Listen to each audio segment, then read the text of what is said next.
Well, good afternoon, everyone. Now moving to lobster fishery.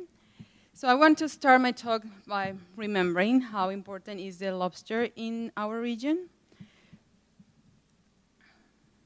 No? No? Now it's working.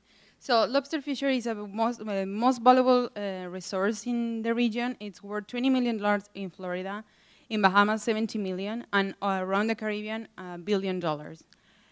So landings of this resource have been variable and naturally over the years, but in the last 20 years, we noticed a severe decline in the fishery. And this has caused a very important social and economical impact in local fisheries. And so managers are urgent to find a solution to reverse this decline and to find answers to how to manage better the fishery. However, this is not easy for lobsters because I don't know how to use this.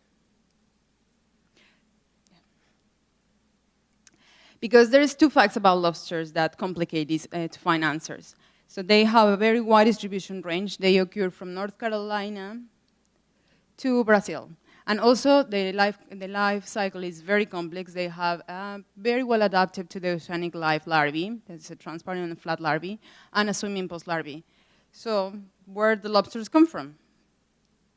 As adults, the lobsters occur in or live in the coral reef, so they are easy to target, easy to follow, because they have a very limited home range. But as larvae, so they have a very long pelagic larvae duration. The duration of the pelagic life has been estimated between 5 and 9 months. So it's long, and given the dynamics of the ocean currents in the region, they have a high potential to disperse. So they can be everywhere, they could be travel everywhere. So that makes them basically impossible to track. So to answer these questions about how they are transported and how they are recruited into local fisheries, researchers have been using two methods. One, the biophysical approach, which uses information about the dynamics of the currents and the physical oceanography information together with biological facts about lobsters, how they move in the ocean current, how long is the pelagic phase, and so on. So they have come up with very interesting hypotheses. Hypotheses of how they are recruited and how they are transported. However, these hypotheses are still not tested. They still not tested. So then another alternative that we can use is the genetic approach. So this is using the information that the lobster carry in their genes to find out answers to how larvae is transported. So this afternoon, I'm going to show you some of the results of my work that I'm conducting in the Florida lobster population. So first, my lobsters were collected in the Florida Keys. I collect postlarvae every month using artificial collectors that these things imitate the first habitat that postlarvae settle after they undergo this amazing journey in the ocean currents. So they have two locations, one in the Florida Keys, in the Long Key and Big Monsoon. And also, I sample adult lobsters from around the Caribbean. I have 12 different locations around the Caribbean, and most of the samples come from fisheries. Some were actually captured and released. So all my nearly 3,000 lobsters were genotyped for 14 microsatellite loci, and using specialized bioinformatics softwares programs, I conducted parentage analysis and relatedness analysis. So what these parentage and relatedness analysis basically are is compare genes across pairs of recruits and also between parents and recruits, or candidate parents and recruits, I must say. So I know. Yes, so this is a very simplistic diagram of how the programs work. So you have, as humans, the lobster have 2 copies of each gene. They have 2 chromosomes. And so they have 2 copies of each gene. So this is like the blood type thing. So we have 2 copies from one candidate parent and other 2 copies from different parent. So if you share the 2 genes of these adults, they are most likely to be your parents. On the other hand, if you only share 1 of the copies, you are less likely to find your parent, but there's still, there is some probability that these are your parents. And across recruits, it's the same. The more alleles you share, the more related you are. And if you, like this poor alone recruit here, it's not sharing alleles, so they are not related to the rest of the sample.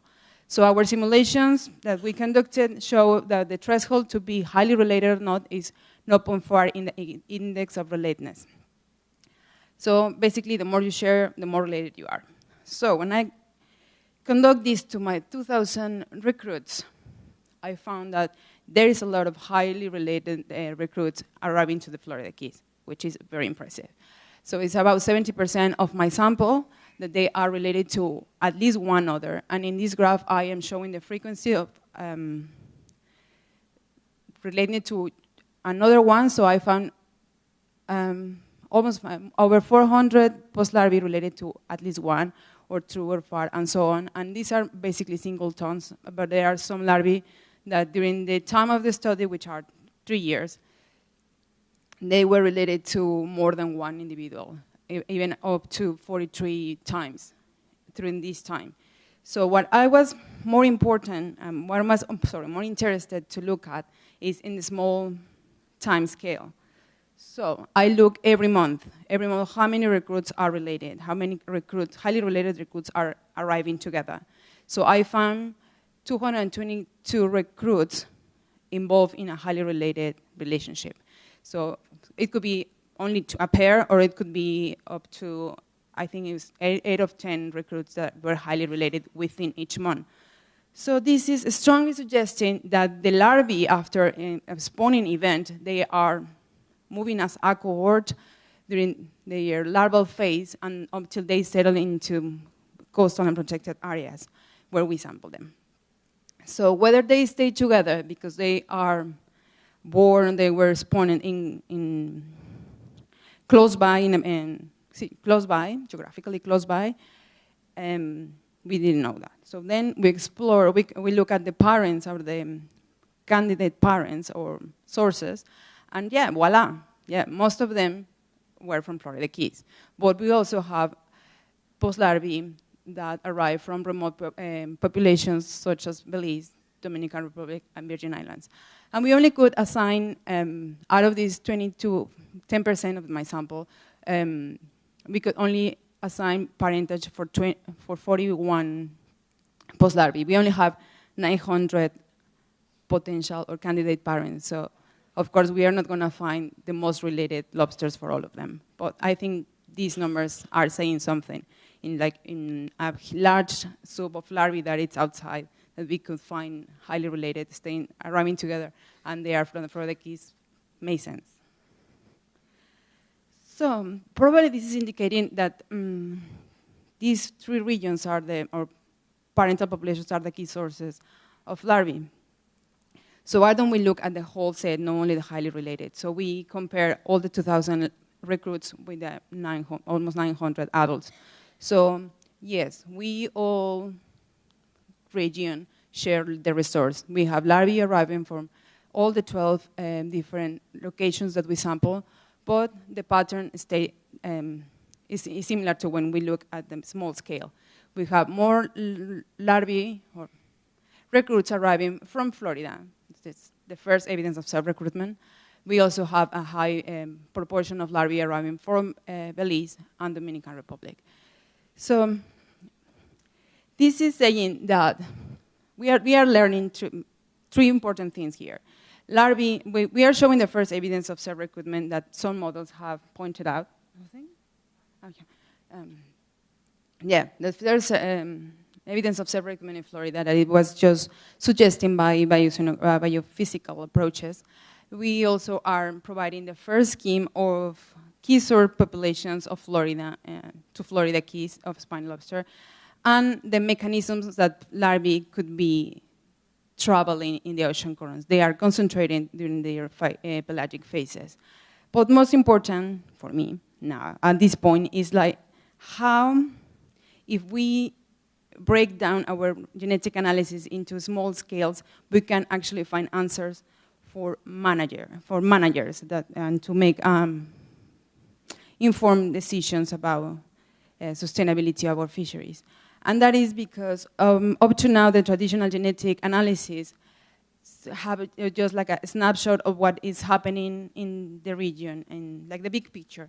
So of course, when we sample adults from different regions and we compare them, we always find that they are a very large and well-mixed pan-Caribbean population. So how can we manage a large population that that needs to be internationally managed, because we all countries involved share the resource. So no answers, we cannot do anything because there is a huge, large population.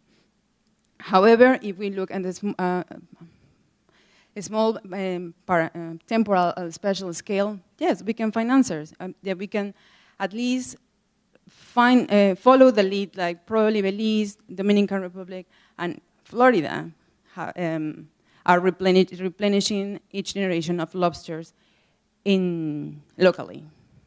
And why not using that in Bahamas, where the lobsters that we catch in Bahamas are coming from, and where the Bahamian lobsters go after they spawn here.